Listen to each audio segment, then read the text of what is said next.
बिस्मिल्लाहिर्रहमानिर्रहीम। अस्सलाम वालेकुम। Welcome to my YouTube channel brain booster. आज की इस वीडियो में मैंने जैसे कि आपको बताया था कि हम जीके के कुछ टॉपिक रह गए थे। वैसे तो जीके पोर्शन हमारा तकरीबन कंप्लीट हो चुका है, लेकिन इसके कुछ पोर्शन रह गए थे जिसको हमने कंप्लीट करना था टॉपिक वाइज। इसको डिटेल से इस वजह से पढ़ेंगे ताकि इससे रिलेटेड बहुत ज़्यादा क्वेश्चन पूछे जाते हैं और अगर कोई क्वेश्चन आ जाता है तो वो आपसे स्किप ना हो पेपर में। इसके ये बहुत इंपॉर्टेंट है पेपर पॉइंट ऑफ व्यू से। उसके बाद जो है ना, हमने इसका क्या करना है, इसको देखते हैं। इसके जो इम्पोर्टेंट पॉइंट है वो मैंने हाईलाइट किए हुए हैं। उसके अलावा अगर आपको कोई क्वेश्चन हो जो समझ ना आ रहा हो, राइटिंग में आपको कोई मसला हो रहा, तो वो आप इससे कर सकते हैं, मुझे मैसेज करके पूछ सकते हैं। तो स्टार्ट करते हैं लेक्चर। सबसे पहले हमारे पास जो टॉपिक है वो है NATO. NATO stand for North Atlantic Treaty Organization. ठीक है, ये कब बनाई गई थी? इसकी सबसे पहले तो ये है कि एब्रीवेशन पूछ लेता है। उसके बाद सेकेंडली वो ये पूछता है कि ये है क्या। ये मिलिट्री अलायंस था किसके अगेंस्ट? रशिया के अगेंस्ट। और ये कब बनाई गई थी, क्यों बनाया गया था, ये पूछता है कि जब रशिया ने वार्सा पैक्ट साइन किया था ना, तब ये बनाई गई थी। और ये अटलांटिक ओशियन के जो शुमाल में रहते हैं, जो उसके नॉर्थ में रहते हैं, जो सारे ममालिक ने मिलकर ये नेटो इसका ऑर्गेनाइजेशन बनाई थी।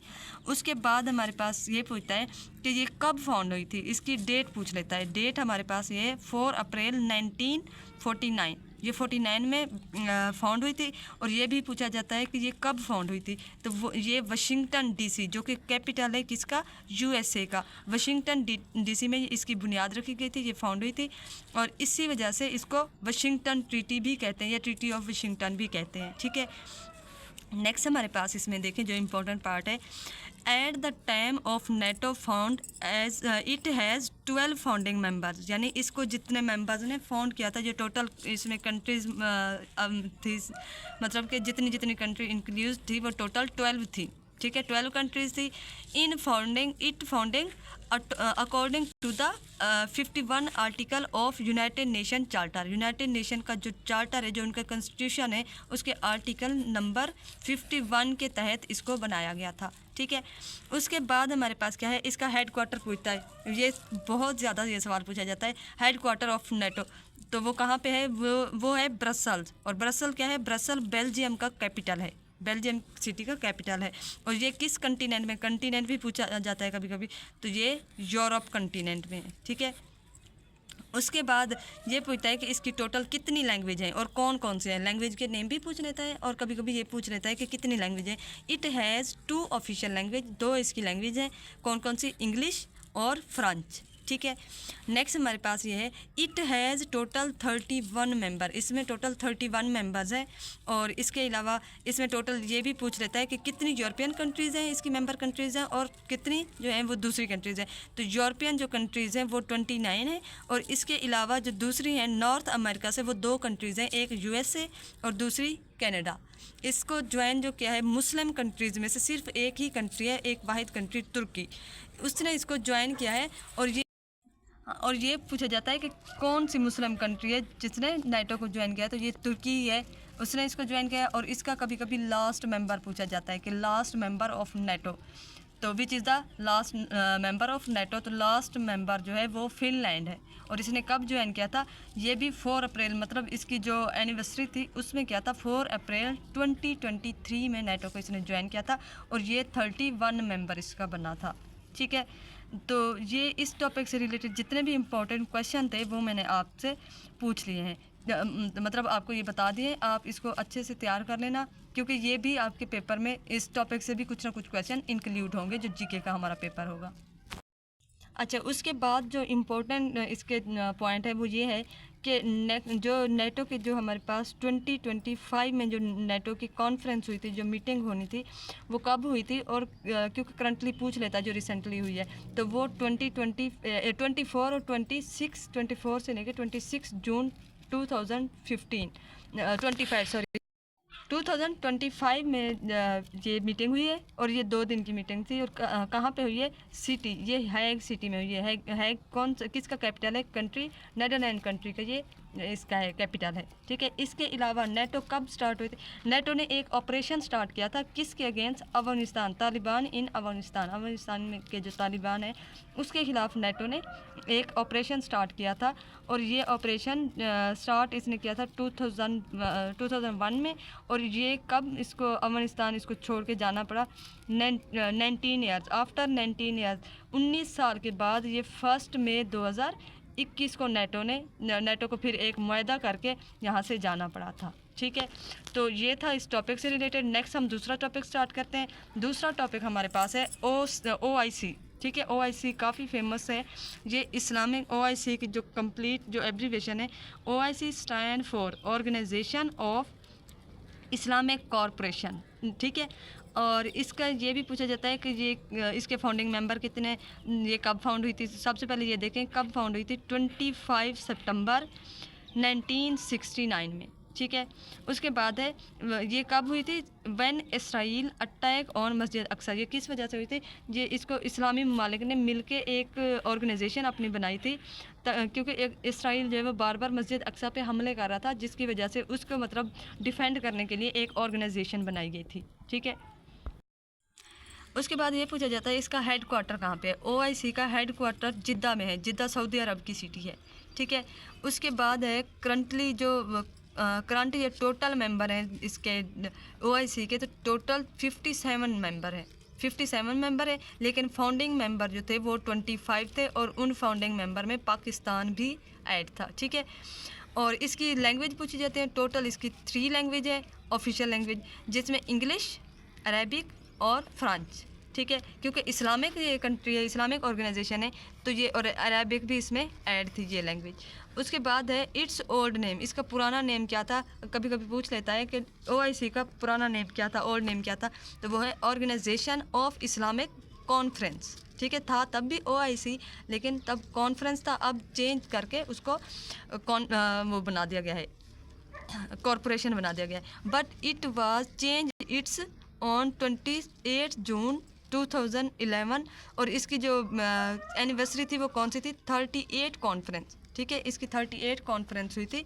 और इसका न्यू नेम कहाँ पे रखा गया था ये पूछा जाता है। तो इसका न्यू नेम अस्ताना, काज़किस्तान में मीटिंग हुई थी।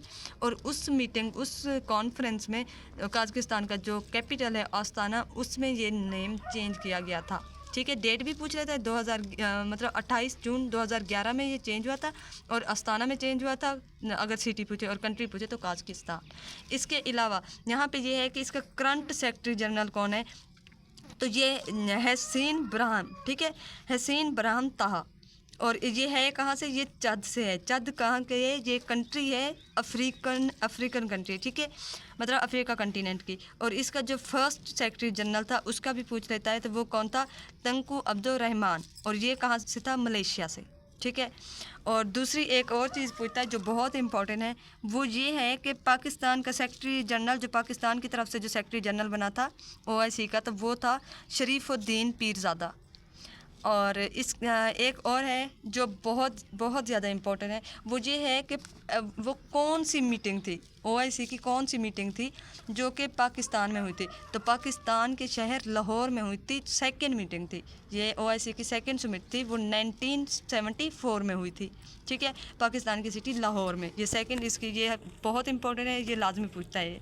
और ये तब पाकिस्तान, अगर ये पूछा जाए ना कि पाकिस्तान ने बांग्लादेश को कब तस्लीम किया था एक अलग कंट्री, तो बांग्लादेश को भी पाकिस्तान ने इसी मीटिंग में ही इसको कबूल किया था, यानी एक अलग कंट्री तस्लीम किया था, क्योंकि वो पाकिस्तान से अलहदा हुआ था। तो पाकिस्तान पहले उसे सेपरेट कंट्री तस्लीम नहीं कर रहा था, तो इस मीटिंग में पाकिस्तान ने इसको तस्लीम किया था, और बांग्लादेश भी पहली बार इस मीटिंग में शामिल हुआ था। ये नेक्स्ट टॉपिक है हमारे पास यूरोपियन यूनियन, जिसे EU भी कहते हैं। यूरोपियन यूनियन कब इस्टेब्लिश की गई थी? 1 नवंबर 1993 में, ये इसका पूछता है। इसके अलावा इसका हेड क्वार्टर कहाँ पे है? तो यूरोपियन यूनियन का हेड क्वार्टर ब्रसल्स, बेल्जियम में है। ब्रसल्स वही जिसमें नेटो का था, तो इसका हेड क्वार्टर कहाँ पे है? ब्रसल्स में, जो कि कैपिटल है बेल्जियम का। इसके बाद है इसके टोटल मेंबर कंट्रीज़ कितने हैं? तो 27 मेंबर कंट्रीज़ हैं। इसकी लास्ट जो कंट्री है जिसने इसको ज्वाइन किया था 2013 में, वो कौन सी है?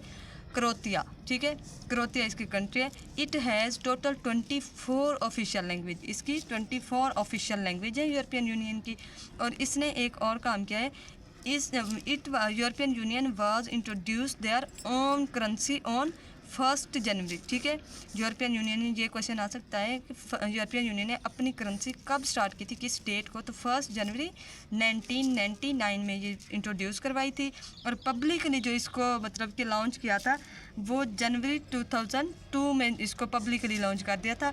और अब तक जो है यूरोपियन यूनियन की तकरीबन यूरोप की 20 कंट्रीज़ हैं जो इसी करेंसी को यानी यूरो करेंसी को यूज़ कर रही हैं। और बाकी की जो 7 हैं वो अदर करेंसी यूज़ करते हैं, लेकिन 20 जो कंट्रीज़ हैं वो यूरो करेंसी ही यूज़ कर रही हैं। इसके अलावा जो सबसे इम्पोर्टेंट है वो ये है कि UK left European union on 23 जून 2016, ठीक है। सबसे पहले जो यूके ने इसको छोड़ा था, यूरोपियन यूनियन को छोड़ा था, वो किस वजह से, कब छोड़ा था, 23 जून 2016 में। और किस वजह से, ड्यू टू ब्रेक्जिट एक रेफरेंडम हुआ था जिसकी वजह से यूके की जो प्राइम मिनिस्टर थी डेविड कैमरून, उसने क्या किया था, उसने रिज़ाइन कर दिया था, अपनी जो सीट थी उससे रिज़ाइन कर दिया था। नेक्स्ट उसने क्या किया था, फिर 2016 में उसने जब रिज़ाइन किया, एक न्यू फिर इनकी पीएम बनी थी और उसका नाम था तेरेसा मे अपॉइंट हुई थी प्राइम मिनिस्टर। और उसने भी फिर क्या किया था, इसी रेफरेंडम की वजह से 2019 में उसने भी फिर इसको छोड़ दिया था। तो उसके बाद यूरोपियन यूनियन ने फिर क्या किया, इसने यूके ने क्या किया, यूरोपियन यूनियन को यूके ने परमानेंटली छोड़ दिया था। परमानेंटली छोड़ने का मतलब ये है कि ये 31 जनवरी 2020 में यूके ने इसको छोड़ा था। लेकिन ऐसा था कि एक रूल है यूरोपियन यूनियन का कि जब इसको कोई भी मेंबर कंट्रीज़ है वो इसको छोड़ती है तो 1 साल तक इसके जितने भी रूल्स होते हैं ना वो उस कंट्री पे लागू होते हैं, यानी वो उस पर अप्लाई होते रहते हैं। तो वो क्या होता है, ये इसकी एक ड्यूरेशन थी जिसमें यूके ने लेफ़्ट किया था इसको कब, 31 जनवरी 2020 में यूके लेफ़्ट यूरोपियन यूनियन। और उसके बाद permanently but from 31 January 2020 to 31 December 2020 was the transition period for because it with transition period UK was not a member। अच्छा, इसमें ये बताया गया है कि ये जब 31 जनवरी 2020 को छोड़ा था, लेकिन 31 दिसंबर 2020 तक इस पे सारे जो रूल्स थे यूरोपियन यूनियन के वो उस पर लागू हुए थे। और इसको क्या कहते हैं, ये 1 साल का जो पीरियड था ये यूके का था, ट्रांजिशन पीरियड, ठीक है, इसको ट्रांजिशन पीरियड कहते हैं। तो ये सारे इंपॉर्टेंट क्वेश्चन थे जो मैंने आपको इन तीनों टॉपिक से रिलेटेड बता दिए। इसके अलावा अगर आपका कोई क्वेश्चन है, कोई भी आपके पास कोई क्यूरी है या कुछ आपको कुछ इससे रिलेटेड कुछ पूछना है तो वो आप कमेंट करके पूछ सकते हैं। और हमारा टेस्ट सेशन जैसे कि आपको पता है कि स्टार्ट होने वाला है, हमारा 1 जून को स्टार्ट होगा। टेस्ट सेशन की हमारे पास जो फ़ी है वो पर मंथ 500 है। जिसने ज्वाइन करना है वो ज्वाइन कर सकता है। हमने डेली टेस्ट रखना है और डेली टेस्ट मतलब जो भी लेक्चर देना है उसका अगले दिन टेस्ट होगा। तो अगर आप हमारा टेस्ट सेशन ज्वाइन करना चाहते हैं तो व्हाट्सएप पे मुझसे कांटेक्ट कर लें और बाकी डिटेल आप इस टेस्ट से रिलेटेड ले लें। Thank you so much. ये था आज का लेक्चर। नेक्स्ट लेक्चर में मिलेंगे, तब तक के लिए अल्लाह हाफिज़।